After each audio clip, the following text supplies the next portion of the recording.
even just entering onto the track from pit lane at Lime Rock Park is tricky.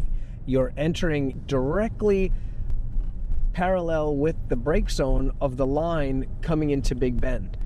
Very usable curbing in Big Bend, turn 1 and 2 here. You can really get about 2-3 feet up the curbing and run a pretty crazy looking arc.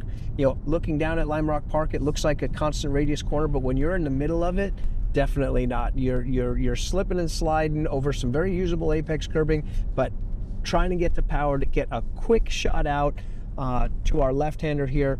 Very unusual lines, different opinions of what's fast in this left-hander. I'm a dive it in super early, find the bottom, bring huge entry speed, try to float the middle a little bit, get a little bit of rotation, and then get my shot out so that I'm all the way on the left-hand side and I can try to get on really without even coming out of the gas all the way. I'm trying to come onto here flat. Most of the time in a TA or a TA2 car, there's just got to be a slight little trail throttle to kind of unlock a little bit of rear grip as we come on to Paul Newman Straight that we just passed.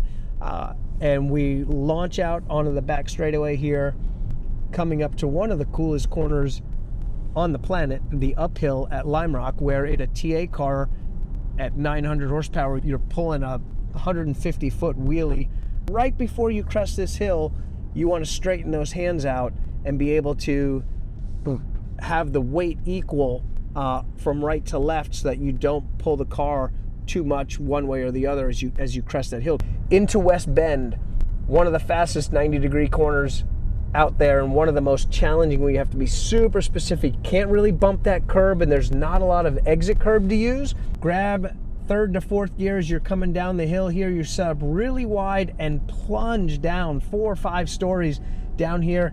Just as the car gets to full load, you've turned in, you catch a dip at the apex and it's going to spring you out. So you kind of, your trajectory is shooting like kind of 3 foot inside of what the edge of the track is, and you're going to run that all the way out as you kind of float across that apex to that outside line there, which is the most important corner on the track because that's your run onto the front straight, which is the longest straight, which is the deepest braking zone, and your best place to pass around Lime Rock Park.